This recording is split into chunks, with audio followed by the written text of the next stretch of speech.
হুজুর তার সাথে কি ছিল যিনি বিয়ে হিসাবে দান করেন এভাবে ছিল আমি তো এখনো ছোট এই জন্য এটা নিয়ে এখনো ভাবিনি ওয়াও সুন্দর একটা উত্তর দিয়েছে। অনেস্ট উত্তর। প্রথম দিক থেকে আমাদের ভিতরে ইসলামের যে আলোটা আছে সেটা ছিল, এটা বুঝ ছিল যে আমরা যেটা করছি সেটা আসলে আলটিমেট জিনিস না। ভাই আমি কাজ করতে পারবো সমস্যা নেই কিন্তু আমি কাউকে বাপ ডাকতে পারবো না ছিল আর কি। আপনারা একটা কাজ করেছিলেন আরিফ আজাদের সাথে। রাতে দিয়ে ঘুমিয়ে গেছি, পরবর্তীতে সকালে আরিফ আজাদ ভাই আমার মেসেজ।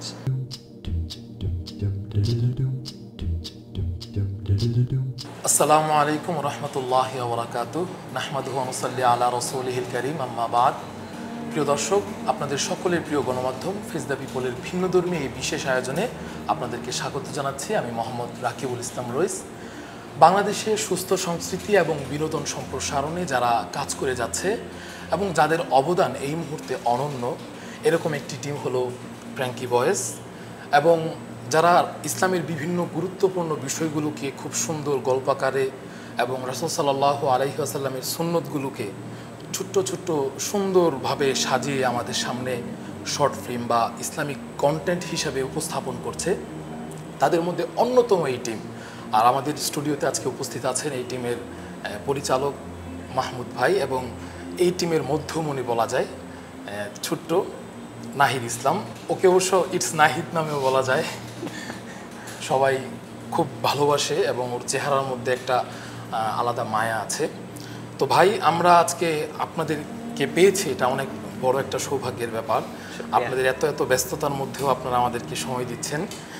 দেখুন, বাংলাদেশে মানে আপনারা যে জার্নিটা এখন করছেন, যে এখন প্রযুক্তির উৎকর্ষতার একটা সময়, সবার হাতে হাতে স্মার্টফোন এবং সোশ্যাল মিডিয়া, তো এই সময় সবাই মোটামুটি ব্যস্ত থাকে। মূল ধারার যে কন্টেন্ট আছে ওই কন্টেন্টগুলোতে সবাই বুঁদ হয়ে থাকে। কিন্তু এই রকম একটা সময়ে আপনারা যে চ্যালেঞ্জিং কাজটা করছেন, আমি এটাকে চ্যালেঞ্জিং এই জন্য বলছি যে শুধু কাজটা চ্যালেঞ্জিং না, ইসলামের বিভিন্ন বিধিনিষেধ এবং বিভিন্ন বিষয়কে মাথায় রেখে প্রত্যেকটা কন্টেন্টকে ইসলামাইজেশন অর্থাৎ ইসলামী ভাবধারায় শুদ্ধতা এনে মানুষের সামনে যে প্রদর্শন করার যে চ্যালেঞ্জিং, আমি মনে করি এটা অনেক বড় একটা কাজ। তো এই কাজটা আপনারা আঞ্জাম দিচ্ছেন এবং আলহামদুলিল্লাহ এখন দেশের সবাই বলা যায় এই ভাবধারার সব মানুষ আপনাদেরকে খুব পছন্দ করছে এবং ভালোবাসছে। আর আপনাদের কয়েকটি কাজ তো সবার হৃদয় নাড়িয়ে দিয়েছে মাশাআল্লাহ। তো আমরা এই চ্যালেঞ্জিং যে জার্নিটা আছে, এই জার্নিটা আপনাদের কাছ থেকে আজকে জানবো। তো আমি প্রথমেই মাহমুদ ভাইয়ের কাছে যাচ্ছি। তো ভাই, এই যে চ্যানেলের জার্নিটা আমি আজকে দেখেছি যে আপনাদের শুরুটা এরকম ছিল না, অন্যরকম ছিল। তো শুরুর গল্পটা আমাদেরকে ছোট্ট করে যদি বলেন। আসসালামু আলাইকুম, আমি মাহমুদ ইজাম। তো শুরুর গল্পটা হচ্ছে, প্রথম দিকে আমি আসলে প্র্যাঙ্কি বয়েজ যে আমাদের চ্যানেলটা আছে ওটা আমি স্টার্ট করি নাই। আমার একটা বন্ধু আছে ফারাবি নামের, সে স্টার্ট করে। তো যদিও প্রথম দিকে আমরা আসলে ইসলামিক ভিডিও বানাইতাম না, বা এখন যে ইসলামিক ভাবধারার ভিডিও বানাই সেটা বানাতাম না।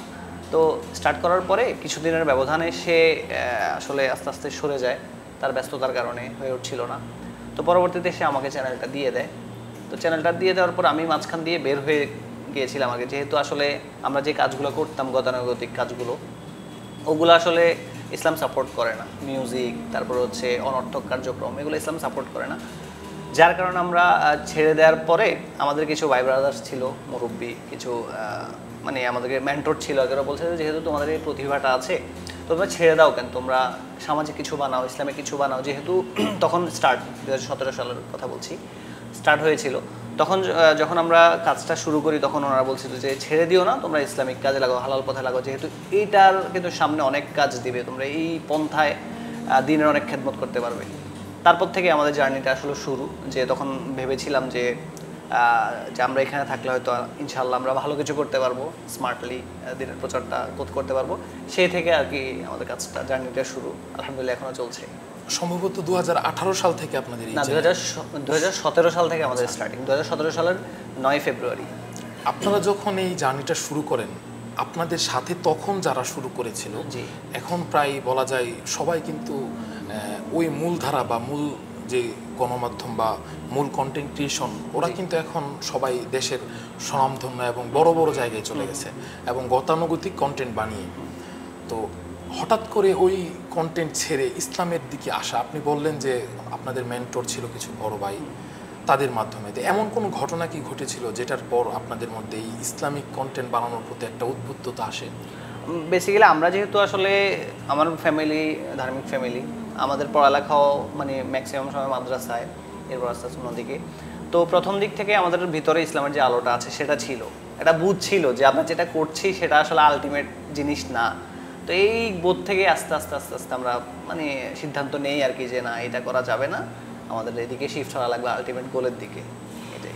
আপনার পড়াশোনা কোথায়? আমি সর্বপ্রথম পড়ালেখা করেছিলাম কমি মাদ্রাসায়, কিছুদিন পড়ার পরে আমি আলিয়া পড়ি, এরপরে লাস্ট আমি ডিপ্লোমা ইঞ্জিনিয়ারিং করেছিলাম। আর কওমি মাদ্রাসায় কত দূর কি? আমি কওমি মাদ্রাসায় হেদায়েতের নাহ পর্যন্ত।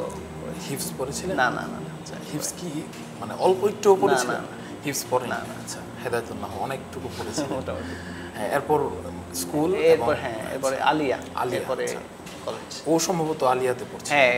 আপনাদের এখন যে টিম, এই টিমের মধ্যে আনুমানিক কতজন সদস্য আছে? আমাদের আসলে টিমটা এমন যে প্রথম থেকে এই পর্যন্ত আমাদের টিমের বাহিরে কেউ নাই। আমাদের টিমের মধ্যে এখনো আমাদের সব সময় আলাপ আলোচনা সবার সাথে হয়। আমাদের এখানে টিম মেম্বার অনেকজন আছে যাদের সাথে আমাদের সাথে অর্থাৎ ফ্রেমে তারা থাকে না, তবে বিহাইন্ড দ্য সিনের যত প্রি প্রোডাকশন কার্যক্রম আছে তাদের সাথে আলাপ আলোচনা করেই আমরা আসলে পথ বাড়ি। সর্বমোট আমাদের টিম মেম্বার 30 থেকে 35 জনের মতো আছে সর্বমোট, তবে অ্যাক্টিভ থাকে 15 জন 16 জনের মতো আর কি সবসময়। আরেকটা যেটা সবচেয়ে গুরুত্বপূর্ণ বিষয়, আপনারা প্রথমত যেই টপিকগুলো নিয়ে কাজ করছিলেন, আমরা এখন দেখি আমাদের দেশের অনেক জনপ্রিয় কন্টেন্ট ক্রিয়েটর ওই সময়টা দিয়ে কাজ করে এখন অনেক অনেক জনপ্রিয়তার চূড়ায় চলে গেছে। এবং আর্থিক যে বিষয়গুলো থাকে, তাদের তো আর্থিক কোনো পিছুটান এখন নেই, কিন্তু আপনাদের যতটুকু আমার ধারণা আপনাদের আর্থিক সচ্ছলতা ওই রকম নাই সম্ভবত। তো আমি তবুও জানতে চাচ্ছি আপনার কাছ থেকে, দর্শকদের উদ্দেশ্যে বলুন যে আমরা কিভাবে কাজগুলো করি আমাদের। হ্যাঁ, আপনাদের কাজ করার জন্য যে ব্যয় হয় এবং এত বড় একটা টিম পরিচালনার জন্য অবশ্যই একটা আর্থিক সাপোর্ট প্রয়োজন হয়।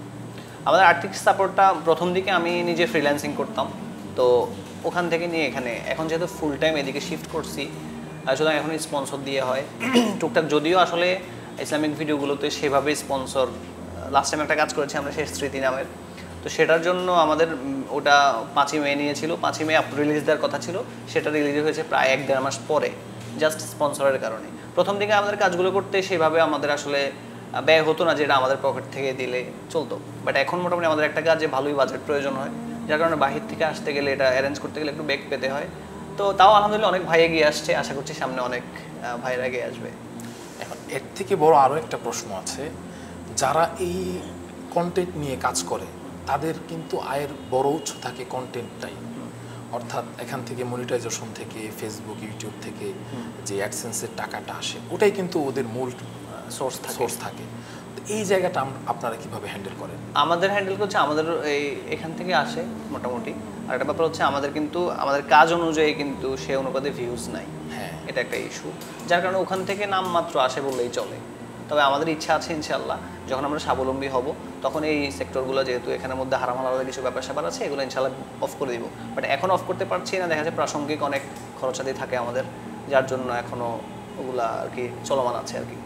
তো এই তো, যদি ভিউজ ভালো হইতো সেক্ষেত্রে আমাদের হয়তো আসতো বেশি বেশি, বাট এখন আমাদের সীমিত ভিউজ, এই ভিউজগুলোতে আসলে কল্পনা করা যায় না ব্যাপারগুলো আর কি। আমি দেখেছি যে আপনাদের কিছু কিছু কন্টেন্ট যেগুলো খুব হৃদয় ছোঁয়া ছিল, একটা বার যদি কেউ এরকম একটা কন্টেন্ট দেখে তাহলে সে এটা সাবস্ক্রাইব করবে চ্যানেলটা, এরকম কিছু কন্টেন্ট ছিল। ওই কন্টেন্ট ছাড়া বাদবাকি সবগুলো কন্টেন্টের ভিউ গড়ে সম্ভবত প্রায় একই। এর কারণ কিন্তু একটাই, যে আমাদের দেশের মানুষ বিনোদন প্রেমী, কিন্তু সুস্থ বিনোদন যেটাকে বলে, সুস্থ সংস্কৃতি যেটাকে বলে, এটার দিকে মানুষের ঝোঁকটা কম। এখন একটা চ্যালেঞ্জিং যে বিষয়, যে আপনারা কুরআন এবং হাদিস থেকে ছোট ছোট মেসেজগুলোকে গল্প আকারে মানুষের সামনে উপস্থাপন করছেন। এই যে আইডিয়াগুলো বা এই যে গল্পগুলো, এগুলো কিভাবে সংগ্রহ বা এগুলো কিভাবে হ্যান্ডেল করছেন? এগুলো আমাদের জন্য অনেকভাবে আমরা আসলে গল্প কালেক্ট করি। সেটা হচ্ছে যে ইসলামিক গল্প পড়ি, গল্পের বই পড়া হয়, এরপরে হাদিসের বই পড়া হয়। তো একটা হাদিসকে আমি সমাজের সাথে মিলাই, যে এই হাদিসটা সমাজের সাথে কীভাবে অ্যাপ্লিকেবল হয়, অ্যাপ্লাই করলে যে একটা সিন তৈরি হবে, ওটাকে কল্পনা করে আসলে গল্পগুলো ক্রিয়েট হয় আর কি সাধারণত। এই তো এইভাবেই চলে আসে, আল্লাহ দিয়ে দেয় আর কি মাথায়। গল্পগুলো কি লিখে আপনি শুধু একাই লিখেন নাকি আরো কেউ আছে? আমাদের চ্যানেলের মোটামুটি 95 থেকে 98% গল্প আমারই লেখা, আমার স্ক্রিপ্ট করা। আর বাদ বাকি যে আরো কাজগুলো আছে আনুষঙ্গিক আমাদের মানে 2024 সালের মাঝামাঝি পর্যন্ত সবকিছু একা হাতে আমি হ্যান্ডেল করতাম, এডিট থেকে শুরু করে ডিজাইন, এরপরে স্ক্রিপ্ট, ডিরেকশন তো ডেফিনেটলি। আর আমাদের সিনেমাটোগ্রাফার হিসেবে আছে আমাদের মেহেদি, আমার ছোটো ভাই, সে আছে সিনেমাটোগ্রাফার। বাদ বাকি সব কাজ আমারই করা হইতো। বাট দেখলাম যে যদি আমি সবগুলো কাজ করি সেক্ষেত্রে কাজ স্লো হয়ে যায়। এই জন্য আমাদের এখন একজন এডিটর আছে, এসএস নিহাল, আমাদের টিম মেম্বার। এরপরে স্ক্রিপ্টটা এখনও আমিই লিখি। তো এডিটের যে প্যারাটা ছিল সেটা এখন আরেকজনের দিয়ে দেওয়ার কারণে স্ক্রিপ্টে আমি মনোযোগ একটু বেশি দিতে পারছি। এরপরে আগে ডিজাইন আমি করতাম, বাট এখন বাহির থেকে আমাদের একটা টিম মেম্বার আছে, তাকে উঠিয়ে নিচ্ছি আর কি ডিজাইনের দিকে, যেন আমি আসলে ক্রিয়েটিভ কাজে একটু বেশি ফোকাস দিতে পারি। আমি যখন আপনার প্রথম দিকের কাজগুলো দেখছিলাম তখন আমার যেমন একটা প্যাশন ছিল যে এই কাজগুলো শখের বসে মানুষ করে, কিন্তু এটাকে কেরিয়ার হিসেবে নেওয়া অনেক বড় চ্যালেঞ্জিং বিষয়। ডেফিনেটলি। তো আপনি কিসের ভরসা এটাকে কেরিয়ার হিসেবে নিলেন? প্রথম দিকে দেখলাম যে যখন কাজটা শুরু করেছিলাম তখন আমরা মাসে 2 মাসে একটা কাজ করতাম। ওই যে বললাম ফ্রিল্যান্সিং করছিলাম। তো পরবর্তীতে দেখলাম যে এটার কারণে আমার ফ্রিল্যান্সিং হচ্ছে না, ফ্রিল্যান্সিংয়ের কারণে আমার এটা হচ্ছে না। তো পরে আমার ওই যে আবার আমার বড় ভাইদের থেকে, আমার মেন্টরদের থেকে খোঁজখবর নিলাম যে ভাই আসলে কোনটা করা যায়। তারা বললো যে তোমার ফিল্ম মেকিংয়ের দিকে তোমার বেশি আগানো উচিত, তোমার এটাতে ব্রাইট একটা ফিউচার আছে, যদিও আপাতত নাই এখনও। তোমাকে না চেনার কারণ হচ্ছে তোমার কন্টেন্টগুলো মানুষের সামনে কম যাচ্ছে। যখন মানুষের সামনে যাবে দেশের মানুষ তোমাকে অনেক ভালোবাসা দিবে তোমাদেরকে, তখন দৃঢ় প্রত্যয় নেই যে না এটা কন্টিনিউ করা লাগবে। আর আরেকটা ব্যাপার হচ্ছে, আরেকটা যেই ব্যাপারটা আমাকে বেশি অনুপ্রাণিত করেছে সেটা হলো যে আমরা একটা ভালো ভিডিও দেওয়ার পরে মানুষ কমেন্ট করে, আমি সব কমেন্ট পড়ার পরে দেখি যে মানুষ আমাদেরকে এত পরিমাণ ভালোবাসা দিচ্ছে। তো এই তো, আর অন্য কন্টেন্ট ক্রিয়েটরদের কমেন্ট বক্স আসলে ঢোকা যায় না মানুষের কমেন্টে, বাট আমাদের কমেন্টগুলোতে আলহামদুলিল্লাহ আমি কখনো আসলে সিঙ্গেল কমেন্টও দেখি নাই যারা মানে আমাদেরকে হিট রেট দিচ্ছে। এটা খুবই ভালো লাগে, এইটা আমাদেরকে সব থেকে বেশি অনুপ্রেরণা দেয়। এই জন্য আমি আমার টিম মেম্বারদেরকে বলি যে আমার যদি কখনো হীনমন্যতা আসে আমি একটা ভালো ভিডিও বানাই এবং কমেন্ট চেক করি। দর্শক, আরেকটা বিষয় হলো, আমি যেটা আপনাদেরকে বিশেষভাবে বলছি যে একটা কন্টেন্টের জন্য যে থাম্বনেল এবং ইন্ট্রো, আমি আমার এই এতটুকু জার্নিতে আমি দেখেছি যে এই প্র্যাঙ্কি বয়েসের যে কন্টেন্টের থাম্বনেলগুলো এবং ইন্ট্রোগুলো থাকে এত আকর্ষণীয় এবং খুব নিখুঁত। আপনি বিশ্বাস করেন আরও অনেক ভালো ভালো ইনভেস্টের কন্টেন্টগুলোতেও কিন্তু এরকম কাজ হয় না। এবং প্রত্যেকটার মধ্যে ভিন্নতা, এই যে একটা বিষয় থাকে, একটা আরেকটার সাথে কোনো দিক দিয়ে মিলে না, একদম খুব মানে আকর্ষণীয় হয়। এটা করার কারণ হচ্ছে কি, মানে আমি একটা থিম নিয়ে কাজ করি যে আমার ভিডিওটা যেহেতু এখন ভিউজ হচ্ছে না, সেটা যেন আগামী 5 বছর 10 বছর পরে দেখলো মানুষের কাছে বোরিং ফিল না হয়, যে এটা সেকেলে মনে না হয়। যার জন্য আমি একদম আমার ফুল ফোকাস দিয়ে, ফুল অ্যাটেনশন দিয়ে কাজটা করার চেষ্টা করি যেন পরবর্তীতে সেটা পুরনো না হয়ে যায়। থাম্বনেলের যে কাজগুলো করেন দেখা যায় প্রত্যেকটাতে আলাদা আলাদা ফ্রন্ট থাকে, এগুলোকে আপনি নিজে ক্রিয়েট করেন নাকি? আমি এটা প্রথম দিকে আগে, এখন তো অন্যদের হাতে করাই, প্রথম দিকে আমি এটা স্কেচ করতাম প্রথম খুব, মানে এরপরে এটারে মানে কাস্টমাইজ করতাম আর কি, একদম নাম থেকে শুরু করে। যখন আমাদের একটা প্রজেক্ট শুরু হইতো এর আগে আমি টাইপটা করে কাজটা স্টার্ট করতাম আর কি। এখানে একটা ইন্টারেস্টিং বিষয় হলো ইন্ট্রো, যেটা দেখা যায় সাধারণত প্রত্যেকটা চ্যানেলের নির্দিষ্ট একটা ইন্ট্রো থাকে, এখন সেই ইন্ট্রো দিয়েই তারা কাজ চালিয়ে নেয়, কিন্তু আপনাদের প্রত্যেকটা আলাদা আলাদা কন্টেন্টের জন্য আলাদা আলাদা ইন্ট্রো থাকে, আর মূলটা তো থাকে, কিন্তু এই যে আলাদা ইন্ট্রোগুলো আপনারা টাইটেল অ্যানিমেশনের কথা বলছেন, এই যে কাজগুলো এইগুলো কিভাবে? টাইটেল অ্যানিমেশনটা এটা ফুল ক্রেডিট যায় আমাদের টিম মেম্বার, এই যে ফারভেজ আছে এখানে, সে কাজটা করে, সে ঢাকা একটা কর্পোরেট জব করে। বললাম না যে আমাদের টিম মেম্বাররা দূরে থাকলেও আমাদের, তো সে এখান থেকে এই সাপোর্টটা দেয় সব সময়।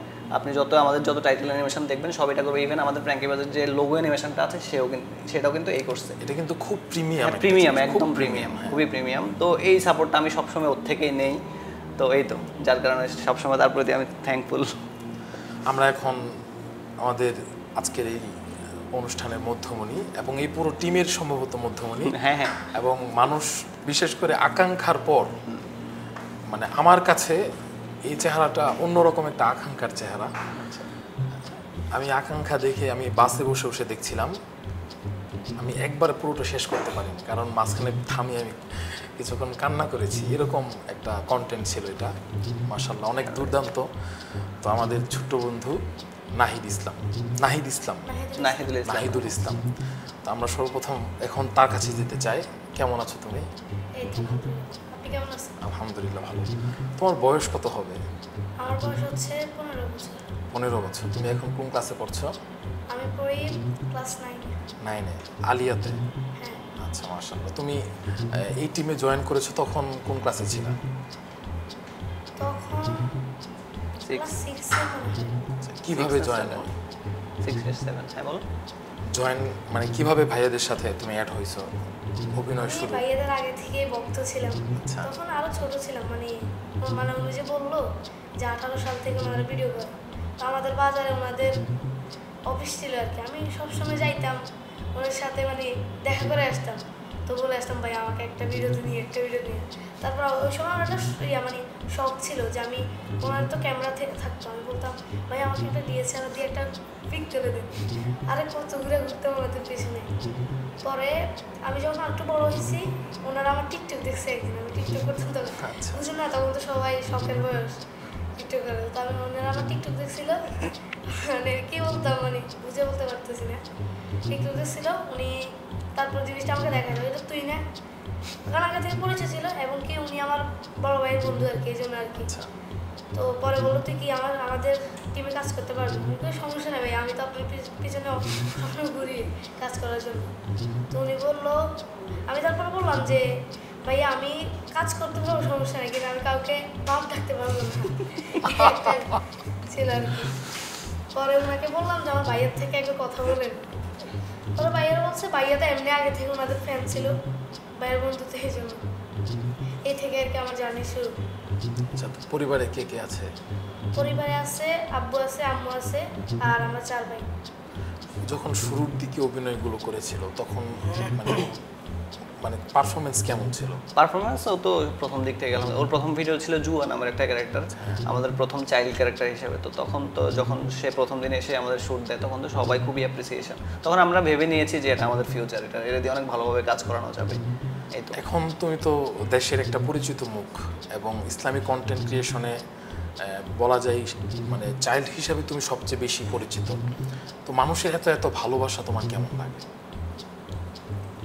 আমি কখনো আশাই করতে পারিনি যে মানুষ আমাকে এত ভালোবাসে। আচ্ছা, তুমি কি কমেন্ট বক্সে তোমার কমেন্টগুলো পড়ে দেখেছো কখনো মানুষ তোমাকে কি বলে? মানে আমার বুঝে বলার মতো ভাষা নেই, মানে আমি তাদের কমেন্ট দেখে, মানে আমি নিজে যে আমি নিজেও বুঝতে পারি না, নিজেকে নিজেই চিনতে পারছো না। তোমার এই কাজগুলো, এই যে ভাইয়াদের সাথে কাজ করছো, এখন দেশের মধ্যে ভালো একটা জায়গায় আসছো এবং খুব সুন্দর কাজ করো তুমি, তোমার এই কাজগুলো তোমার আব্বু আম্মু কেমন দেখে? ওনারা কি বলে তোমার এই কাজের ব্যাপারে? আব্বু আমাকে সবসময়, আব্বু আম্মু দুজন আমাকে সবসময় এটা সাপোর্ট করে, এবং কি আমি বাসায় গেলে ওনারা আমার এগুলো নিয়ে মজাও করে। মানে মাঝে মাঝে দেখি, মানে আমি দরজা করে দেখি ওনারা আমার ভিডিও দেখতেছে, এগুলো নিয়ে মজা করতেছে, বাট ওনারা আমার দেখে না আর কি, মানে আমি যে আসছি ওটা দেখে না, কথাবার্তা আমি লুকে লুকে শুনি ওনারা কী বলে। ওনারা সবসময় আমাকে নিয়ে গর্বিত। এই ভাইয়াদের সাথে যে কাজ করো, কাজের যে সময়টা যায়, এতে কি পড়াশোনার কোনো ক্ষতি হয়? না না, পড়াশোনার কোনো ক্ষতি হয় না।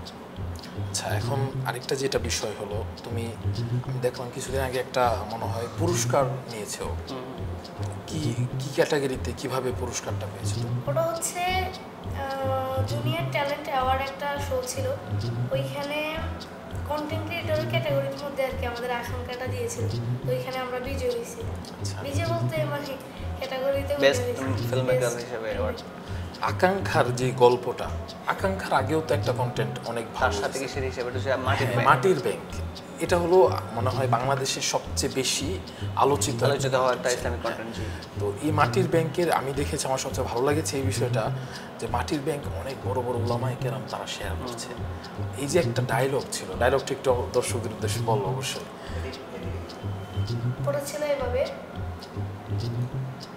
হুজুর তার সাথে কিসের হিসাব, যিনি এই হিসাবে দান করেন, এভাবে ছিল। কথাটা এমন একটা কথা যে হৃদয়ের মধ্যে দাগ কাটবে, একদম দাগ কাটবে এটা। তো এই কন্টেন্ট যখন পুরো দেশে আলোচিত হয়, অনেক বড় বড় ওলামায়ে কেরাম ওনারাও এটা শেয়ার করেন, এরপরে মোটামুটি আপনাদের মূল ফোকাসে আসা যে ইসলামিক কন্টেন্ট ক্রিয়েশন একটা টিম আছে যারা কাজ করছে। যারা কাজ করছে। হ্যাঁ, তো এরপর আপনাদের আরেকটা যেটা কোশ্চেন করি, আপনাদের সর্বপ্রথম ভাইরাল কন্টেন্ট কোনটা? আমাদের সর্বপ্রথম ভাইরাল কন্টেন্ট হচ্ছে 2018 সালে ছিল আমাদের, যেটার নাম হচ্ছে ইফতারের টেবিল। আচ্ছা, হ্যাঁ, ওই কন্টেন্টটা চোখে পড়েছে। ওইটা সর্বপ্রথম আমাদের ভাইরাল। তো তখন যদি আমরা আমাদের কনসিস্টেন্সিটা বজায় রাখতাম তখন আমাদের হয়তো অগ্রগতিটা ভালো হতো। তখন আমরা বছরে 3-4 মাস পর একটা ভিডিও দিতাম, যার কারণে আমাদের ফেসবুক ইউটিউব চেয়ে আপনি কনসিস্টেন্সি বজায় রাখেন। তো আমরা তখন ওটা রাখি নাই, যার কারণে আমাদের অগ্রগতিতে আসে না। আমাদের ওটা ইউটিউবে প্রায় 4 মিলিয়ন ভিউজ হয়েছে, যেটা এখনো টপ আমাদের। এটাই সবচেয়ে বেশি। হ্যাঁ, এবং ফেসবুকও মোটামুটি এটাও এরকম 3-4 মিলিয়ন হয়েছে আর কি। তো এই তো। আর আমাদের আরেকটা কথা বললেন যে আমাদের মাটির ব্যাংকটা অনেকেই ভালোবাসা দিয়েছে। আমাদের মাটির ব্যাংকটা সেই অনুপাতে মানুষের সামনে যাওয়ার পরে ভালোবাসা দিচ্ছে। যদি আমাদের আকাঙ্ক্ষাটাও সেভাবে যাইতো তাইলে ওলামা একরাম আমার মতে আরো বেশি দিত। কিন্তু আকাঙ্ক্ষাটা কিন্তু যাওয়ার কথা, এবং এটা যাওয়া দরকার। ইনশাল্লাহ যাবে, অবশ্যই যাবে, যেহেতু এটা আছে। এটা যে একবার দেখবে, আমি মানে একদম 100% শিওর দিয়ে বলছি যে এই আকাঙ্ক্ষা যেই মানে কন্টেন্টটা আছে, এই কন্টেন্টটা দেখার পর আমাদের তো সবার মধ্যে রাসূলের প্রতি একটা ভালোবাসা আছে। তো এটা দেখার পর ভালোবাসাটা অন্য লেভেলে চলে যায়, এবং মানে রাসূল সাল্লাল্লাহু আলাইহি ওয়াসাল্লামকে যে ভালোবাসার কত মজা এবং কত স্বাদ এই কন্টেন্টের মধ্যে পরিপূর্ণ ফুটে ওঠানো হয়েছে। এবং সবচেয়ে ভালো লাগার যে বিষয়, আমার চোখের মধ্যে পানি এসে পড়তেছে যে প্রতিদিন সকালে গিয়ে উস্তাদ জিজ্ঞেস করতেছে ইশারা দিয়ে, কোনো কথা নাই, কোনো ডায়লগ নাই, শুধু ইশারা, আর ও বলতেছে যে না, মানে বিষয়গুলো সত্যি একদম খুবই খুবই একজন মুমিন হিসাবে রাসূল সাল্লাল্লাহু আলাইহি ওয়াসাল্লামকে স্বপ্নে দেখার যে ব্যাপারটা সারা জীবনের সবচেয়ে বড় সৌভাগ্য, পৃথিবীতে এর থেকে বড় সৌভাগ্য হতেই পারে না। দর্শক, আপনাদের উদ্দেশ্যে বলছি, যদি আপনার হাতে এই মুহূর্তে স্মার্টফোন থাকে আর আপনি এই প্রাঙ্কি বয়েজের তৈরি করা আকাঙ্ক্ষা না দেখে থাকেন, তাহলে আমি বলবো আপনার জীবনে অনেক বড় একটা কিছু মিস করছেন। কারণ আকাঙ্ক্ষা এমন একটা কন্টেন্ট, আমি মনে করি প্রত্যেকটা মুসলমানের এই কন্টেন্টটা মানে যদি সোশ্যাল মিডিয়া ইউজ করে, মোবাইল ইউজ করে, প্রতিনিয়ত সোশ্যাল মিডিয়াতে সময় নষ্ট করে থাকে, তাদের জন্য দেখা আবশ্যক। কারণ এই কন্টেন্টটা এমনভাবে তৈরি করা হয়েছে যে একটা কন্টেন্টের মাধ্যমে মানুষের মধ্যে রাসূল সাল্লাল্লাহু আলাইহি ওয়াসাল্লামের প্রতি কীভাবে ভালোবাসা তৈরি করা যায় এবং রাসূল সাল্লাল্লাহু আলাইহি ওয়াসাল্লামকে ভালোবাসার মর্ম কী, এই পুরো বিষয়টা কন্টেন্টে দারুণভাবে ফুটিয়ে ওঠানো হয়েছে। তো আমি বলছিলাম মাহমুদ ভাইয়ের সাথে যে এই রকম রাসূল সাল্লাল্লাহু আলাইহি ওয়াসাল্লামের আরও মানে রাসূল সাল্লাল্লাহু আলাইহি ওয়াসাল্লামের পুরো জীবনীটাই তো খুব আকর্ষণীয় অবশ্যই, এবং প্রত্যেকটা হাদিস থেকে, প্রত্যেকটা পাঠ থেকে আমাদের জন্য অনেক কিছু শেখার আছে। তো এই রকম কন্টেন্ট নিয়ে আপনাদের ভবিষ্যৎ পরিকল্পনা কি? যেভাবে চলছে আলহামদুলিল্লাহ, আমাদের হাতে হচ্ছে যে একদম এখন যে আমাদের খুব বিশাল রোড ম্যাপ আছে সেটাও না। আমরা তো এখনও ছোট, আমাদের টিমটাও এখনও অপরিপক্ক অনেক কাজে। তো আমরা প্রথমে আমাদের টিমটাকে পরিপক্ক করব সর্বলাইনে, বিশেষ করে যেহেতু আমাদের মেইন ফাইটটা হচ্ছে সেকুলারদের সাথে। তো আমরা ওখান থেকে জ্ঞান অর্জন করে আমরা ইসলামের কাজে লাগাবো। প্রথমে আমাদের টিম মেম্বারদেরকে ট্রেন আপ করবো আমরা ইনশাআল্লাহ, যেন তারা যোগ্য মানে একদম যে ক্যারেক্টার যেভাবে দেওয়া লাগে সেই ক্যারেক্টার সেভাবে ফুটিয়ে তোলা যায়। এরপর হচ্ছে এইভাবে আমরা টিমটাকে স্ট্রং করার পরে আস্তে আস্তে আস্তে আস্তে আমরা বিভিন্ন কাজ নিয়ে সামনে বাড়বো। এখন আমাদের খুব লং পরিকল্পনা আমরা এখনও করি না আর কি। তবে ইনশাআল্লাহ ইসলামী সংস্কৃতির সাথে আছি, যেভাবে কাজ করলে ইসলামের উপকার হবে সেভাবেই আছে ইনশাআল্লাহ। এখানে লক্ষণীয় একটা বিষয় আপনাদের জন্য অনেকটা সহজ হলো, ইসলামিক কন্টেন্টের জন্য বিষয়বস্তুর কিন্তু অভাব নাই। জি জি, হাদিস, কুরআন, বিভিন্ন মাসালা মাসাইল, বিভিন্ন গল্প আমাদের ভরপুর আছে, এবং এই ভান্ডার আমাদের শেষ হওয়ার না। এই জিনিসটা আমাদের জন্য অনেক বেশি পজিটিভ। এখন আরেকটা যে বিষয় আপনি বললেন, আপনাদের টিমের সবাইকে আপনি ট্রেনিং দিতে চাচ্ছেন বা এই বিষয়ে পারদর্শী করে তুলতে চাচ্ছেন।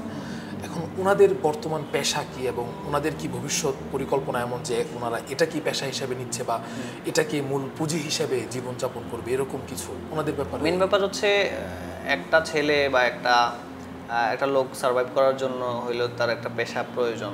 আর আমাদের প্র্যাঙ্কি বয়েজে আমাদের কিন্তু এখনও আমরা কাউকে মানে স্যালারি দিই না, সবাই ভালোবাসার টানেই কাজ করে। আমাদের ইনকাম সোর্সটা আমাদের ওই প্রোডাকশনের পেছনে চলে যায়, যার কারণে আমরা এখনও তাদেরকে কাউকে পে করতে পারি না। তবে আমাদের প্ল্যান আছে ইনশাল্লাহ। 2025 সালে আমাদের টার্গেট ছিল যে এই সময়ে আমরা আমাদের যে উল্লেখযোগ্য মেম্বার্সরা আছে যারা কন্টিনিউয়াসলি আমাদেরকে সময় দিচ্ছে তাদেরকে আমরা পে করব, এবং তারা যেন এখানে আলটিমেটলি থাকার একটা বন্দোবস্ত করতে পারে সেটা করে দিব ইনশাল্লাহ, যেন তারা লং টাইম থাকে। বেসিক্যালি এর আগে আগে আমাদের যারা টিম মেম্বার ছিল তারা চাকরির সুবাদে আমাদের থেকে চলে গেছে, যেমন আমরা একটা ভালো ক্যারেক্টার যদি গড়ে তুলি, পরবর্তীতে সে যদি চলে যায় তাহলে আমাদের কাছে ডেফিনেটলি কষ্ট লাগে। হ্যাঁ, তো এই জন্য আমরা চাবো যে এখানে তার জন্য এইটাই কর্মসংস্থান হয়, সেই ব্যবস্থা করে দিচ্ছি। এবং আমাদের কয়েকজন টিম মেম্বার্স আছে অলরেডি, তারা গ্রামে সেটেলড, কেউ বিজনেস করছে, কেউ স্কুলে জব করছে, তাদেরকে তো ইনশাল্লাহ আমরা সবসময় পাবো, যেহেতু তার অলরেডি একটা জব আছে, সেই সাথে আমাদের সাথে ইনশাল্লাহ কাজ করবে। তো এইভাবেই কাজ করার প্ল্যান আর কি ইনশাল্লাহ। এখন তাহলে আপনার পুরোপুরি ব্যাপারটা এখনো মানে ইন্ডাস্ট্রিয়াল যে সিস্টেমে ওটা এখন আমাদের এখানে স্টার্ট হয়নি। আমরা আবার নাহিদের কাছে চলে যাই। তো সর্বপ্রথম তুমি ওনাদের সাথে যে অভিনয় করেছিলা, যে বিষয়টা ছিল, কন্টেন্টটা ছিল মনে হয় জুয়া নিয়ে, তো ওই কাজ থেকে কিছু অভিজ্ঞতা দর্শকের সাথে শেয়ার করো, যে মজার যে বিষয়গুলো থাকে জীবনের প্রথম ক্যামেরার সামনে তুমি ওই বিষয়গুলো, মুহূর্তগুলো কেমন ছিল? মুহূর্ত হচ্ছে আমি মানে ওই সময় ভিডিওটা করার পরে না, তখন প্র্যাঙ্কি বয়েজ ইউটিউব চ্যানেল থেকে, অফিসিয়াল ইউটিউব চ্যানেল থেকে আমাকে নিয়ে একটা পোস্ট করছে আর কি। তো আমি যখন বাজার দিয়ে হাঁটতাম, আগে কেউ আমাকে চিনতো না, কেউ আমাকে একবার ডাকতো না, সবাই তো নিউ অ্যাক্টর চিল্লে বলতো বা বলতো প্র্যাঙ্কি বয়েজের নিউ অ্যাক্টর। মানে আমার কাছে খুবই ভালো লাগতো, কারণ আমি আগে আমাকে কেউ ডাকতো না বা কোনো, কিন্তু আমাকে এখন সবাই একবার ডাকে বা কথা বলে আমার সাথে কিছুক্ষণ। বন্ধু বান্ধবরা কিভাবে তোমাকে করে? বন্ধু বান্ধবের মধ্যে যে নাহিদ এখন দেশে সবাই চিনে তাকে, হ্যাঁ ওরা বলে যে তুই এখন মানে তুই এখন সেলিব্রিটি হয়ে গেছিস। আমাকে না, তোরা আমার বন্ধু, এখানে সেলিব্রিটি ভাইরাল এখানে আসে না। রাস্তাঘাটে যখন হাঁটো তখন মানুষ একটু সেলফি তুলতে চায় না? নিজের এলাকায় তো হয় না, নতুন যদি কোথাও যাই আশেপাশে এলাকায় বা যে কোনো জায়গায় যাইলে তখন হয় আর কি। আমি দেখলাম যে তুমি ফেসবুকে একটা পেজ খুলেছো এবং সেখানে মানে শুটিং টাইম বা বিভিন্ন সময়ের বিভিন্ন বিষয়গুলো ছাড়ো। এটা কেন বা কিভাবে কি করছো? ইটস নাহিদ না, এরকম নামটা কে দিয়েছে বল? এটার পিছনে কি, এটার পিছনের ইতিহাসটা আমাদেরকে বলো। এটা হচ্ছে আমার একটা শখ আর কি, কারণ আমার আপাতত মানে এটাই আমার শখ, যেন আমি পেজটাকে মানে বড় করে তুলি। আমার ইচ্ছা আমি এখানে নতুন ব্লগ আনবো এবং নতুন কিছু করে দেখাবো সবাইকে। নতুন কি আনবা, মানে ব্লগগুলো কি হইতে মানে পারে? আমি বলি, আমি তো অ্যাক্টিং করি, বাট কেউ তো অ্যাক্টিং এর পিছনে কি হয় ওটা তো দেখে না, কিন্তু আমি দেখাইতে চাই জিনিসটা আসলে অ্যাক্টিং এর পিছনে কি হয়। এটা তোমার উদ্দেশ্য। সবাই তার পেজটাকে ফলো দিয়ে রাখবেন, তার স্বপ্নটা পূরণ করে দিবেন। তো এখন মাহমুদ ভাইয়ের কাছে যদি আমরা আবার আসি, তো আপনারা এখন যেই অবস্থানে আছেন, আপনাদের সমসাময়িক সময় যারা শুরু করেছিল তারা আপনাদের থেকে অনেক ভালো জায়গায় চলে গেছে, এরকম কোনো বিষয়ে দেখে বা আরও বিভিন্ন ব্যর্থতা থাকে, আপনাদের কখনো কেমন হয়েছে যে আপনি ক্রিয়েশন একদম ছেড়ে দিয়েছেন বা আর এসব করবো না, মানে সব কিছু ছেড়ে ছুড়ে চলে গেছেন, এমন হয়েছে কখনো?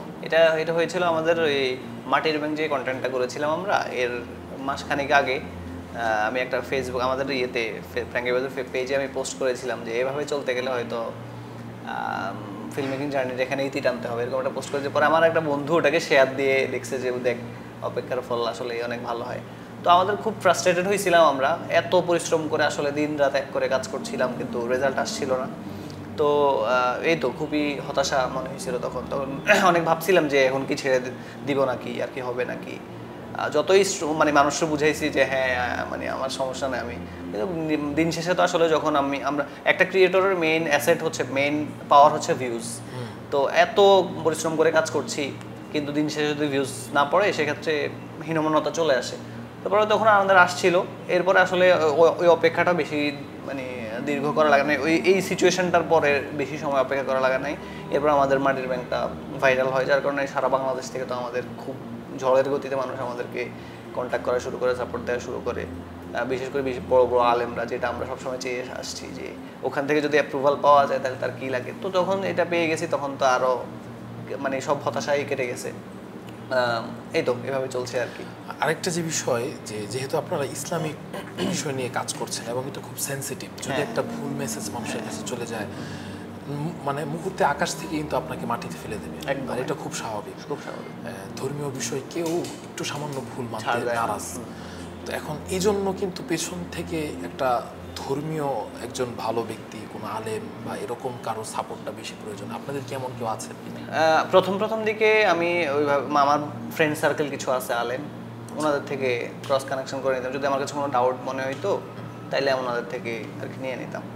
আর এখন তো দেখা গেছে যে মানে তখনও দেখা গেছে যে আমরা যেহেতু হাদিস নিয়ে কোরআন আয়াত নিয়ে কাজ করতাম, এগুলো তো একদম প্রকাশ্য দিবালোকের মতো ক্লিয়ার।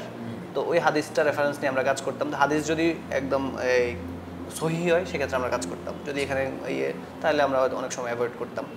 আর এখন কিছু যেমন আকাঙ্ক্ষাটা, আমি আকাঙ্ক্ষাটা গিয়েছিলাম, আপনি চেনেন নাকি জানি না, আব্দুল্লাল মাসুদ ভাই একজন আছেন, আব্দুল্লাল মাসুদ ভাইকে আমি স্ক্রিপ্টটা দেখিয়েছিলাম যে ভাই এখানে কিন্তু বড় ধরনের কোনো মানে ভুলটুল আছে নাকি দেখে দেন। তো উনি দেখে বলছেন না এটা খুব চমৎকার হিসেবে আপনারা করেন, এখানে কোনো ইয়ে নাই। এরপরে হচ্ছে এরকম আমাদের অনেক বড় বড় আলেমের সাথে যোগাযোগ আছে, যে যেটা আমার সবগুলো দেখাই না, যেটা আমার কাছে একটু ডাউট মনে হয় সেগুলো এমন ক্রস কানেকশন করাই আর কি, ক্রস চেক করাই আর কি। এবং দেখা যায় বিশেষ করে আমাদের ইসলামিক যে বিভিন্ন প্ল্যাটফর্ম থাকে তাদেরকে একজন আলেম, দুইজন আলেম, মুরব্বী থাকেন যিনি গাইড দেন যে তোমরা এই কাজটা করতে পারো, এভাবে করো, ওইভাবে করো।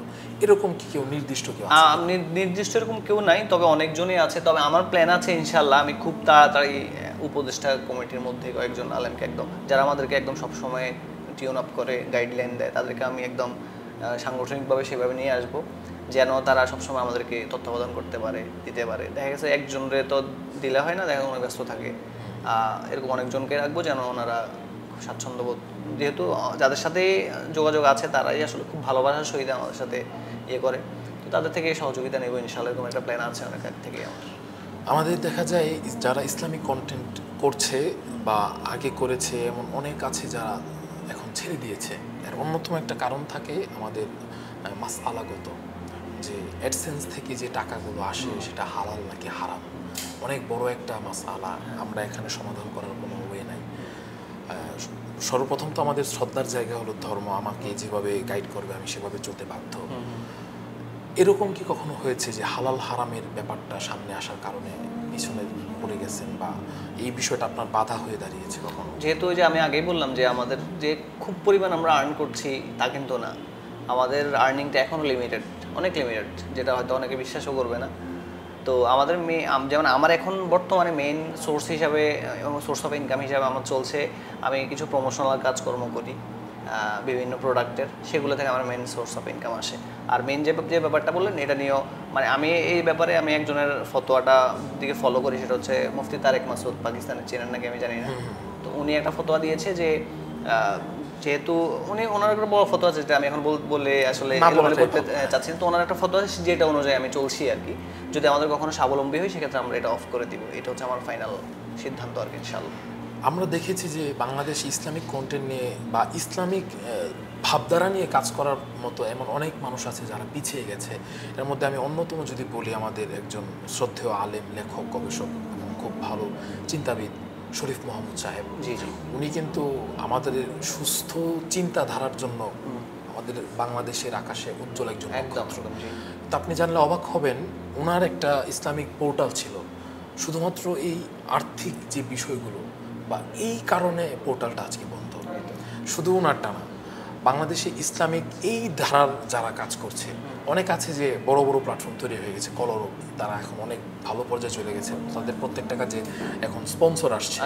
কিন্তু যারা ছোট ছোট ক্রিয়েটর আছে তাদের কিন্তু এই ব্যাপারটা খুবই কষ্টের। এবং আমাদের দেশের মূল মানে ইসলামিক যে পোর্টালগুলো আছে, যেগুলো অনেক বড় বড় এবং ভালো অভিজ্ঞ মানুষ যারা কাজ করছে, তাদের কিন্তু কাজ করার সবচেয়ে বড় পিছুটান হলো এই যে স্পন্সর।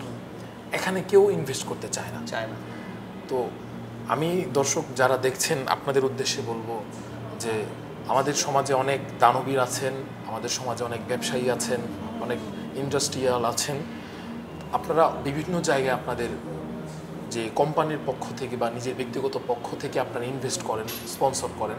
তো আপনাদের কাছে অনুরোধ থাকবে যে এইরকম যারা ক্রিয়েটর আছে এবং ইসলামিক পোর্টাল যেগুলো আছে, যারা বাংলাদেশে মানুষকে ইসলামিক ভাবধারায় গাইড দিতে চায় এবং ইসলামিক কিছু একটা করতে চায়, দয়া করে আপনারা তাদের কাছে আপনাদের স্পন্সরের একটা সামান্য একটা অংশ যদি তাদেরকে দেন এবং তাদের কাছে এই বিষয়টাতে হেল্প করেন, আমাদের বাংলাদেশে ইসলামিক কন্টেন্ট ক্রিয়েশন বা ইসলাম নিয়ে যারা কাজ করছে তাদের সামনের ভবিষ্যৎ অনেক সুন্দর হবে।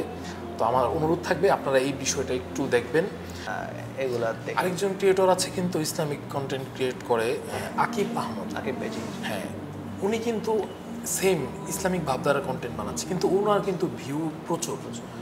তো ওনার এবং আপনাদের মধ্যে পার্থক্য কি, যে ওনাকে মানুষ এত ভালোভাবে গ্রহণ করছে, আপনাদের কাজগুলো তো ভালো, আপনাদেরকে গ্রহণ করছে না, এই পার্থক্যটা কি?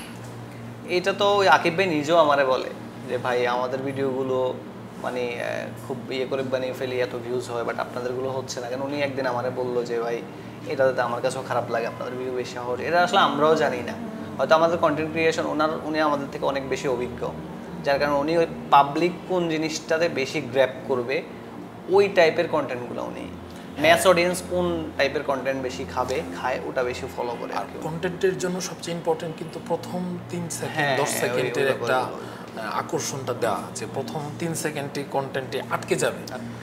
আকিব আহমদ আমার মনে হয় এই বিষয়টাকে অনেক বেশি ফলো করে। হ্যাঁ, এবং উনি প্রথম দিকটা এবং ওনার পুরো কন্টেন্টটাই মানে একটু ভিন্নধর্মী, আপনাদের থেকে একটু ভিন্নধর্মী। উনি মানুষ দেখবে কিভাবে, যে একটা আশ্চর্য। ওনার কন্টেন্টগুলোতে দেখা যায় গল্পগুলো এমনভাবে উপস্থাপন করে যে মানুষ দেখে মানে আটকে যায়। হ্যাঁ, তো আপনারা এমন কেন চিন্তা করছেন না এখনো? আমরা আসলে all time serious content make করি। সিরিয়াস কন্টেন্ট বলতে কি, ন্যাচারাল কন্টেন্ট। তো ওনার কন্টেন্টটা অনেক সময় ফাস্ট ফরওয়ার্ড হয়ে যায় আর কি, ও যেখানে আমাদের ন্যাচারালিটি অনেক সময় থাকে না, স্লো থাকে আমাদেরগুলো বেশি সিনেমাটিক টাইপ। উনি এটা থেকে একটু সরে গিয়ে উনি অন্য টাইপের কন্টেন্ট বানায় আর কি, যেটা মানুষকে হুক করে ধরে রাখে, হয়তো যার কারণে আমাদের আসে না। এই তো। এখন আপনি কি মনে করেন আপনাদের এগিয়ে যাওয়ার জন্য কি অন্য কোনো মানে আপনারা এখন যে গতানুগতিকভাবে আছেন এখান থেকে বেরোনো উচিত, নাকি আপনারা আপনাদেরটাতেই বহাল থাকবেন?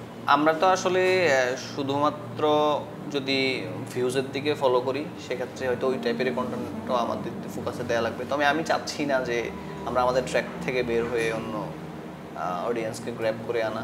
আর যদি আমরা বিচার বিশ্লেষণ করে যদি দেখি যে ওইভাবে আমরা আমাদের মেসেজগুলো মানুষের কাছে বেশি প্রচার করতে পারবো, তাহলে ডেফিনেটলি ওখানে ওই দিকে আমরা ট্রাই করবো ইনশাআল্লাহ।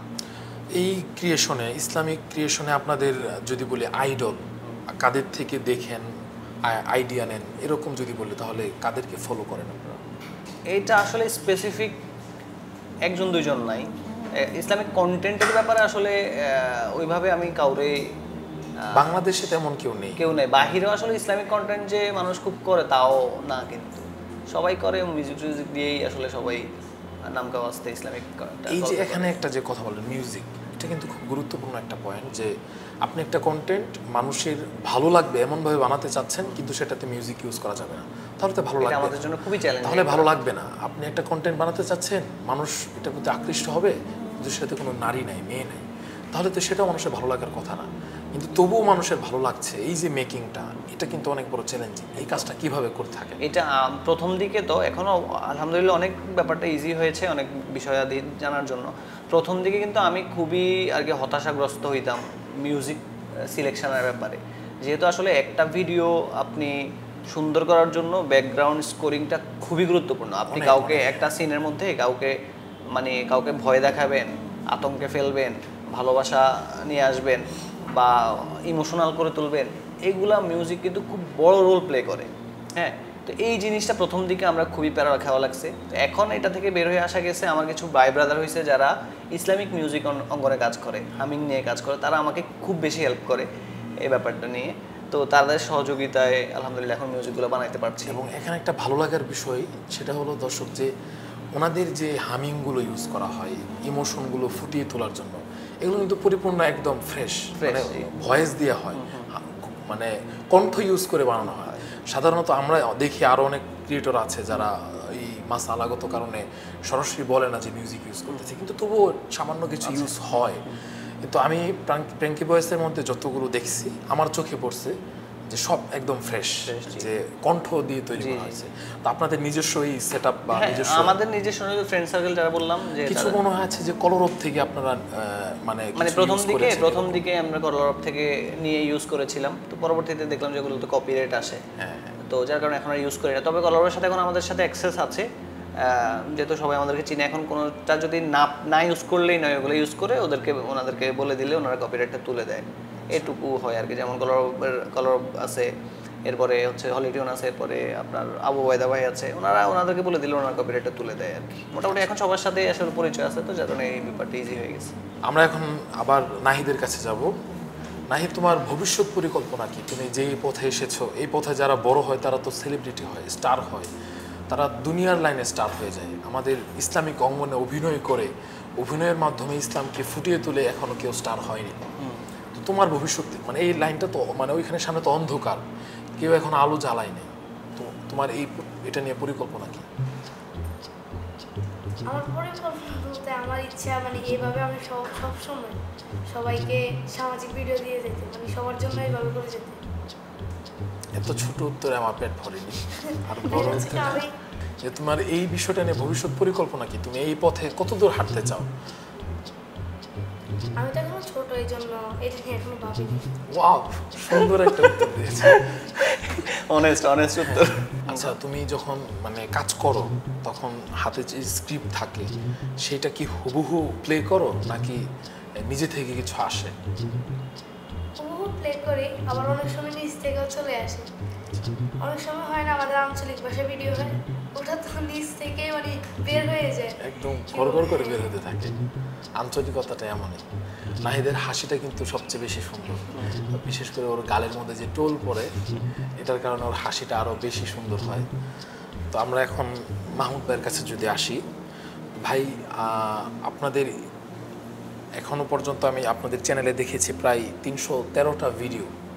এই 313টা ভিডিওর মধ্যে আপনাদের সবচেয়ে পছন্দনীয় এবং সবচেয়ে আকর্ষণ বা আপনাদের সবচেয়ে ভালো লাগার ভিডিওটি কোনটা? আমার কাছে তো সবথেকে বেশি পছন্দের ভিডিও হচ্ছে আকাঙ্ক্ষা। আমার কাছেও এটাই, আমার মনে হয় দর্শকদের কাছেও।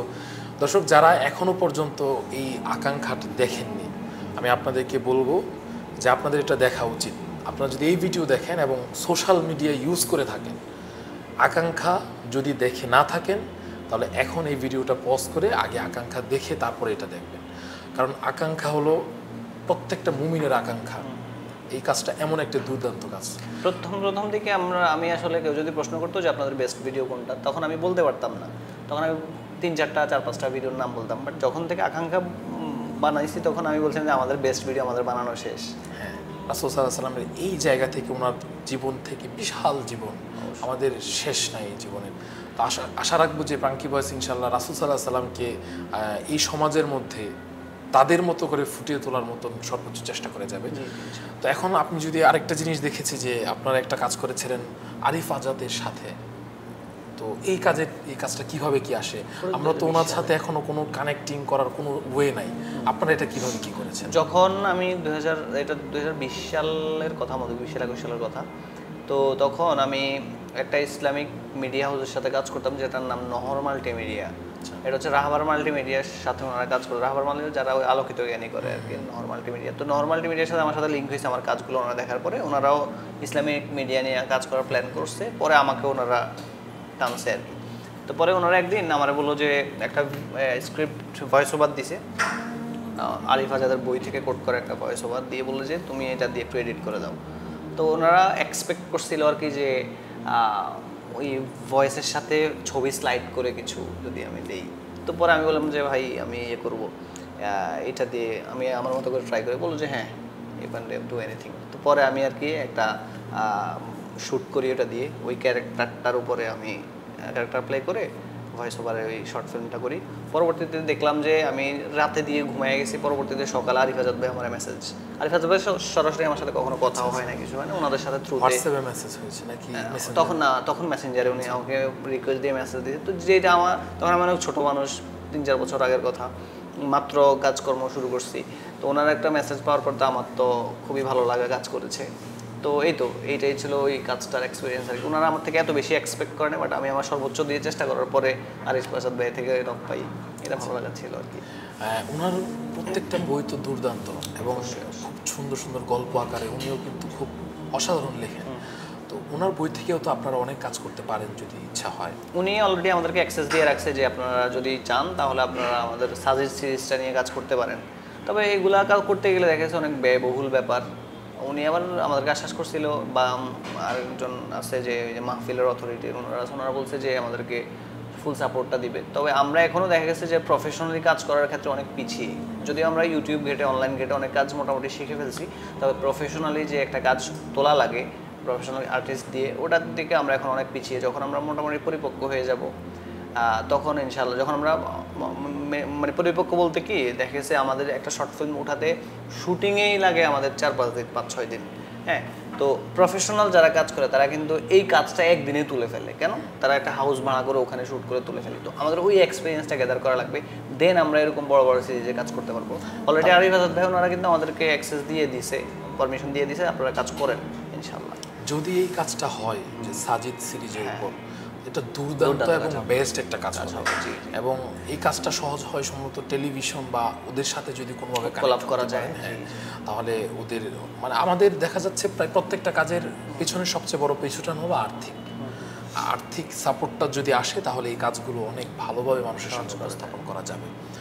তো সর্বশেষ আপনাদের রিসেন্ট যে একটি কাজ গেছে যে শেষ স্মৃতি, জি, এটা তো মানে বলার ভাষা নাই। তো যখন বড় হয়েছি বুঝেছি যে শাপলা কি, বুঝার পরে এটা পরিপূর্ণ অনুভব হয়নি, কারণ যারা শাপলার স্মৃতি ধারণ করে তারা প্রকাশ করতে পারেনি, কোনো মিডিয়াতে প্রকাশ হয় নাই, ওই রকম কোনো মিডিয়া কাজও করে না এটার উপর। একদম শাপলা ঘটেছে, শাপলা থেকে এই 2025 পর্যন্ত ফুল স্টপ।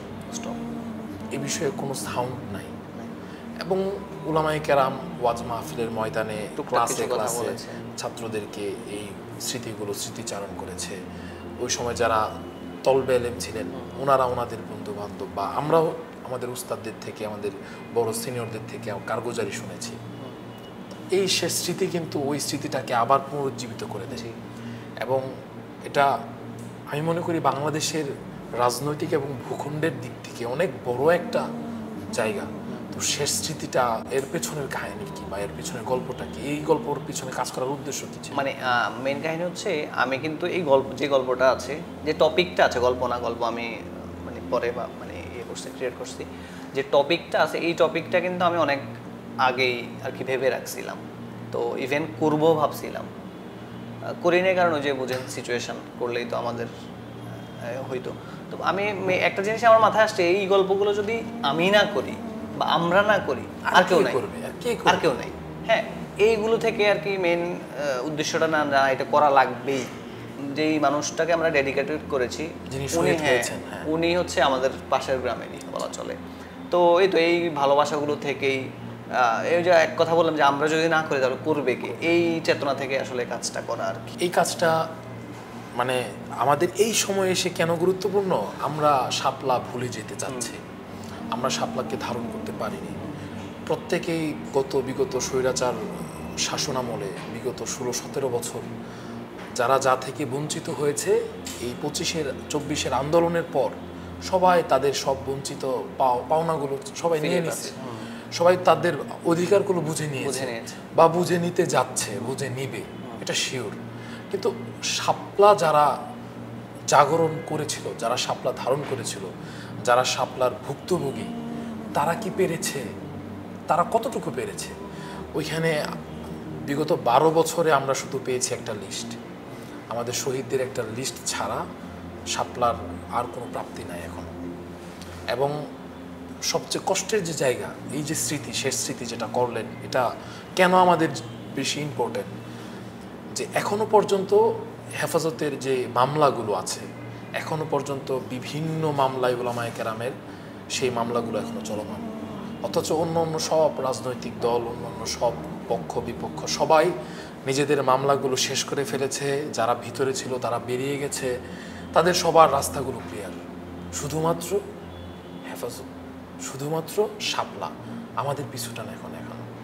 এবং জেলখানার মধ্যে এমন অনেক মানুষ আছে যাদের পরিচিত মুখ না, যারা পরিচিত মুখ, যারা নেতৃবর্গ আছেন, ওনারা বেরিয়ে গেছেন, ওনারা ওনাদের মতো ভালো আছেন। কিন্তু যেই ফ্যামিলিগুলো আটকে গেছে সেই শাপলায়, যারা শহীদ হয়ে গেছে, তাদের খোঁজ খবর, তারা কেমন আছে, তাদের এখন কি সময় চলছে, এই যে 24-এ যে আন্দোলন হলো, এখানে যে 2000 প্রায় মানুষ শহীদ হয়েছে, এখন অল্প কিছুদিন পর কিন্তু এখন দেখা যাচ্ছে তাদের কি এভাবে স্মরণ করা হচ্ছে যে ৭১ সালে যারা জীবন দিছে তাদেরকে যেভাবে স্মরণ করা হতো, তাদেরকে যেভাবে ভাতা, তাদেরকে যেভাবে রাষ্ট্রীয়ভাবে সম্মান, এটা কিন্তু ২৪-এর পর চালু হয়েছে, এটা তারা প্রাপ্য চালু হয়েছে। কিন্তু হেফাজতে যারা সাপ্লাই জীবন দিয়েছে আল্লাহর জন্য দিয়েছে, আমরা কিছু না করতে পারলেও তারা আল্লাহর পক্ষ থেকে পেয়ে যাবে। কিন্তু আমরা এখনো পৃথিবীতে বিচরণ করছি, আমাদের দায়িত্ব কতটুকু পালন করেছি? দর্শক, আপনাদেরকে আমি আবারও বলছি যে ছোট্ট একটা টিম ফ্র্যাঙ্কি বয়েজ, কিন্তু তাদের স্বপ্ন অনেক বড়। তাদের কাজের প্রত্যেকটা কন্টেন্টের পেছনে তাদের অনেক স্বপ্ন, এবং দেশের এবং ধর্মের জন্য তারা অনেক বড় কিছু করার চিন্তা চেতনা থেকেই প্রত্যেকটা কন্টেন্ট বানায়। সর্বশেষ ওনারা যেই কন্টেন্টটা আপলোড করেছেন শেষ স্মৃতি, সেটা আমাদের পুরো বাংলাদেশের সার্বভৌমত্বের জন্য সবচেয়ে ইম্পর্ট্যান্ট একটা পার্ট, শাপলা গণহত্যা। সেই গণহত্যাকে স্মৃতি আকারে সে স্মৃতির রূপে আপনাদের সামনে উপস্থাপন করার চেষ্টা করেছে।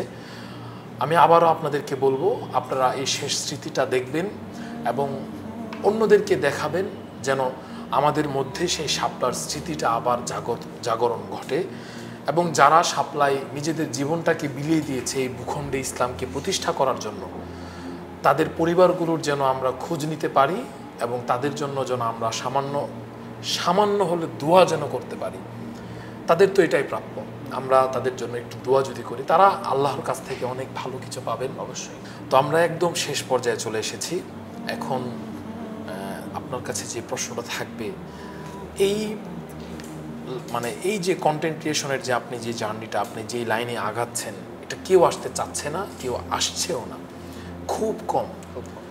এখন তবুও যারা মাদ্রাসায় বেঞ্চের মধ্যে বসে বসে স্বপ্ন দেখছে যে সে আপনাদের মতো কাজ করতে চায়, যারা স্কুল কলেজের অলিতে গলিতে বসে স্বপ্ন দেখছে যে তারা ইসলামকে নিয়ে আপনাদের মতো কাজ করতে চায়, তাদের সম্পর্কে আপনারা কি বলবেন? কি কি চ্যালেঞ্জ তাদেরকে ফেস করতে হবে, তাদেরকে কিভাবে আসতে হবে, তাদের সম্পর্কে কিছু বলবেন? আমাদের কাছে প্রতিনিয়তই আসলে আমাদের পেজে, আমার ইনবক্সে, আমার পার্সোনাল পেজে মেসেজ আসে যে ভাই আমরা কাজ শুরু করতে চাচ্ছি, শুরু করেছি, এই যে দেখেন। তো ওই যে প্রপার গাইডলাইন না থাকার কারণে বেশি দিন তারা প্রপার গাইডলাইন প্লাস ওই যে আর্থিক যেই ব্যাপারটা বললেন, ওইগুলোর কারণে আসলে বেশি দিন সার্ভাইভ করতে পারে না, যার কারণে তারা হারিয়ে যায়। আমি একটু যদি পেছন থেকে আসি, আমরা যখন শুরু করি তখন আমাদের কোনো প্রকার টাকা পয়সা লাগতো না একটা ভিডিও বানাতে। কেন? সেটা হচ্ছে যেমন আমার পার্সোনাল ফোন ছিল না, আমার একটা ছোটো ভাই ছিল, তার ফোন দিয়ে ভিডিও করতাম। আমার পিসি ছিল, আমি পিসি দিয়ে এডিট করে ফেলতাম, সবগুলো কাজ আমি করতাম। আর আমরা এমন সময় করতাম যেন আমাদের কোনো বাজেট খরচ না হয়, নাস্তার খরচ না হয়। বিকেলে শ্যুট করতাম প্রত্যেক দিন যখন প্লপান খেলাধুলা করে। আর আমার যে ভাই ব্রাদারগুলো আছে তাদেরকে নিয়েই কাজ করতাম, যারা সবসময় আমার সাথে আড্ডা দিত। তারা তারা আমার কাজকর্মগুলোর ফ্যান এবং আমার খুবই ক্লোজেস্ট ছোটো ভাই মানে যারা ছিল তাদেরকে নিয়ে কাজ করতাম, যার কারণে তারা ভালোবাসার সহিত কাজ করতো, খরচ আদি নাই। বাট এখন যারা স্টার্ট করতে চায় তারা কিন্তু একদম প্রথম থেকেই জাঁকজমক করে স্টার্টটা করতে চায়, যার কারণে তারা ফিল্ম মেকিংটা জানে না, কিন্তু তাদের আশা থাকে ফ্র্যাঙ্কি বয়েজ হওয়ার। তো তারা তো আসলে আমরা ৫-৬ বছর ৭-৮ বছর আমাদের এই পিছনে চলে গেছে। আপনারা তো চাইলে খুব সহজ হইতে পারবেন না, খুব এফোর্ট দেওয়া লাগবে, শেখা লাগবে। আমি যে কি পরিমাণ কাজ ইউটিউব দেখে শিখেছি, এটা মনে হয় না কোনো ইসলামিক কন্টেন্ট ক্রিয়েটর বাংলাদেশে দেখেছে এত ভিডিও। তো পরিশ্রম করা লাগবে, প্রচুর পরিমাণ ভিডিও দেখা লাগবে, ফিল্ম মেকিং শেখা লাগবে। ফিল্ম মেকিং ইসলামিক কেউ শেখাইতে পারবে না আপনাকে এখন আপাতত। আপনার বাংলা ভিডিও আছে, ইংলিশ টেকনিক্যাল ভিডিওগুলো আছে, হিন্দিগুলো আছে, এগুলো দেখে আপনার ফিল্ম মেকিংটা শেখা লাগবে, দেন আপনার আস্তে আস্তে আগাইতে পারবে। তো আমাদের একটা প্ল্যান আছে ইনশাল্লাহ, খুব তাড়াতাড়ি, খুব সুন আমরা হয়তো একটা ফিল্ম মেকিং কোর্স লঞ্চ করব, যার মাধ্যমে যারা একদম শিখতে চায়, তারা আসলেই আগ্রহী, তাদেরকে আমরা হাতে কলমে ইনশাল্লাহ ফিল্ম মেকিংটা শেখাবো আর কি। আমরা ডেফিনেটলি এই জিনিসটা দিনের স্বার্থেই করবো, যেহেতু শুধু একটা প্র্যাঙ্কি বয়েজ দিয়ে হবে না, অনেকগুলো প্র্যাঙ্কি বয়েজ লাগবে দিনের স্বার্থে এইভাবে কাজ করার জন্য। যেহেতু বর্তমান সময়ে আপনি কয়টা ছেলে বই পড়ে, কয়টা ছেলে হুজুরদের বয়ান শুনে বা লেকচার শুনে না, হাতে গোনা সিলেক্টিভ। যারা অলরেডি অর্থাৎ দিনের লাইনে আছে তারাই শুনে। মনে করেন একটা ছেলে, মনে করেন আমি যারা ইসলামের পথে আছি, তারাই আসলে বয়ান শুনবো। 3rd একটা ছেলে যে ফিল্ম দেখে, মুভি দেখে, সে কিন্তু বয়ান দেখবে না, সে কি দেখবে? সে ফিল্ম দেখবে। তো এই জায়গায় যদি আমরা দখল করতে পারি, দেন আমরা আসলে ভালো কিছু করতে পারবো, দেন আমরা আসলে তো যেটা বলবো যে ফ্র্যাঙ্কি বয়েজের মতো অনেকগুলো গ্রুপ যখন তৈরি হবে, সিরিয়াসলি ফিল্ম মেকিংয়ে জার্নিতে আসবে, কন্টেন্ট ক্রিয়েট করবে, তখন আসলে আমাদের এই জায়গাগুলো আরও অনেক পরিবর্তন করতে পারবো। তো আমরা সেই জায়গা নিয়ে কাজ করবো ইনশাল্লাহ। আমরা ফিল্ম মেকিং একটা কোর্স লঞ্চ করব খুব তাড়াতাড়ি, হয়তো ইনশাল্লাহ। হয়তো আমরা ফ্র্যাঙ্কি বয়েজ থেকে করি, বাংলাদেশ অথবা বাংলাদেশের যারা বড় বড় ক্রিয়েটর আছে তাদের সমন্বিতভাবে করি একটা কোর্স লঞ্চ করে, যেন খুব এখন ইসলামিক কন্টেন্ট ক্রিয়েশন শিখতে গেলে কোনো প্ল্যাটফর্ম নাই, কিন্তু তারা মানে অনেক জিনিস বুঝে না, গল্প কীভাবে আসলে বানাবে, তারপরে হচ্ছে কীভাবে স্ক্রিপ্টিং করবে, কীভাবে শ্যুট নেবে, এডিট করবে, ফাইনাল আপলোড দিবে, বা কীভাবে ভিউজ গেইন করবে, এই জিনিসগুলো অনেকেই জানে না। তো আমরা সম্মিলিতভাবে কোর্স লঞ্চ করে মানুষকে, ছেলেদেরকে শেখাবো আর কি, দিনের স্বার্থে ডেফিনেটলি। তুমি আমাদেরকে এটা বলো যে তোমার মতো বয়সী যারা আছে, তুমি তাদেরকে তোমার পক্ষ থেকে কি বলতে চাও তাদেরকে? মানে তুমি এখন একটা কথা বললে হাজার হাজার তোমার বয়সী ছেলেরা দেখবে। ছোট বন্ধুদের উদ্দেশ্যে তুমি কিছু বলো, তোমার যা মনে আসছে তাই বলো। আমার সবার যারা আছে আমি তাদেরকে একটা কথাই বলবো, তারা যেন সবসময় আমার জন্য দোয়া করে, যেন আমি তাদেরকে আরও ভালো ভালো মেসেজ দিতে পারি, সামাজিক মেসেজ বলে। মাশাআল্লাহ, সুন্দর। তো আমরা এখন একদম আমাদের অনুষ্ঠানের শেষ পর্যায়ে চলে এসেছি। আমরা এমন একটা টপিক নিয়ে এখানে বসেছি যে এটাকে আমরা ফেলতেও পারছি না, ধরতেও পারছি না। আমি সবসময় একটা উদাহরণ দিই যে আমাদের এখন ইসলাম নিয়ে মিডিয়াতে কাজ করাটা হলো কেমন, কথাটা খারাপ শোনা গেলেও এটাই হলো বাস্তব উদাহরণ যে পৃথিবীতে একটা বাচ্চা যখন ভূমিষ্ঠ হয়ে যায়, পৃথিবীর সব মানুষও যদি চেষ্টা করে সেই বাচ্চাটাকে আবার মায়ের পেটে ফেরত দিবে, এটা সম্ভব না, এটা কখনোই সম্ভব না। তো পৃথিবীতে প্রযুক্তি ভূমিষ্ঠ হয়ে গেছে, পৃথিবীতে প্রযুক্তির আস্তে আস্তে এখন বড় হওয়ার সময়। যেমন একটা বাচ্চা ভূমিষ্ঠ হয়ে যাওয়ার পর সে বড় হয়। এখন যদি আমরা সবাই মিলে চাই যে এই বাচ্চাটাকে আবার তার মায়ের পেটে ফেরত দেব, সম্ভব না। ঠিক আমরা যদি এখন চাই যে আমরা মোবাইল থেকে, ভিডিও থেকে, টিভি থেকে, গল্প, সিনেমা, নাটক থেকে পুরো পৃথিবীর সব মুসলমানদেরকে বিরত রাখবো, সম্ভব না, কারণ একবার এটার জন্ম হয়ে গেছে। তা আমাদের এখন সম্ভবত এটা করাই সবচেয়ে বুদ্ধিমানের কাজ, যে বাচ্চাটা জন্ম হয়েছে তাকে কিভাবে ভালো করে বড় করা যায়, তাকে কিভাবে সুন্দর সুশিক্ষা দিয়ে লালন পালন করে মানুষের মতো মানুষ হিসেবে গড়ে তোলা যায়, এটাই মনে হয় বুদ্ধিমানের কাজ।